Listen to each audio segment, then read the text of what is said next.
บันทิหาพฤษภา2000สหานีของคุ้มครองสมนครัวและก่อสร้างหักฐานข่ายคุมขังดัดสร้างและกองพันป้องกันคันธีปกสแขวงหัวพันได้เปิดบันดำเนินชีวิตการเมืองประจำปี2025เพื่อเป็นการสำรวจกฎกาคืนสติตื่นตัวเคารพระเบียบวินัยความรับผิดชอบต่อหน้าที่เป็นงานสอกให้เห็นสิ่งที่อัดตันต่อการเคลื่อนไหวปฏิบัติหน้าที่วิชาเฉพาะหับประกันด่านจรรยาบรรณ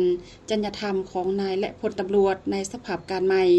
ให้มีคุณฐานการเมืองนักแน่นมีลักหมันสนสั้นมีสติระวังตัวต่อกลอุบายหันเปลี่ยนโดยสันติของกลุ่มคนบ่หวังดีทั้งเป็นการดำเนินการกวดกาการชี้นำพา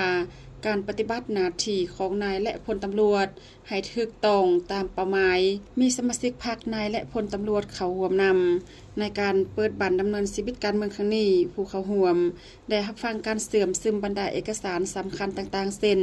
เอกสารเพิ่มทวีเวียกงานศึกษาอบรมการเมืองนำพาแนวคิด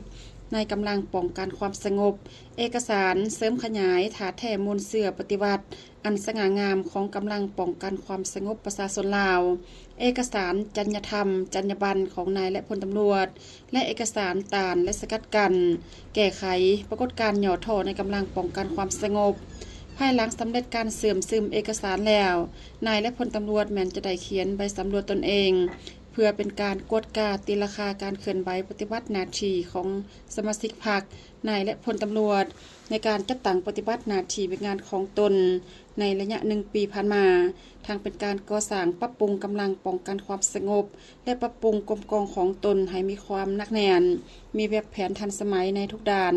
เพื่อสุมใส่จัดตั้งปฏิบัติ4ขาดหมาย4เนื้อในและ41โครงการของคณะพรรคกระทรวงป้องกันความสงบบางออกให้ปรากฏผลเป็นจริงหลายสิบปีที่พักเติบใหญ่เข้มแข็งไปทุ่งสีแดงแห่งเปลวไฟปาฏิวาริย์นำพาปวงชนหลุดพ้นจากความเป็นธรรม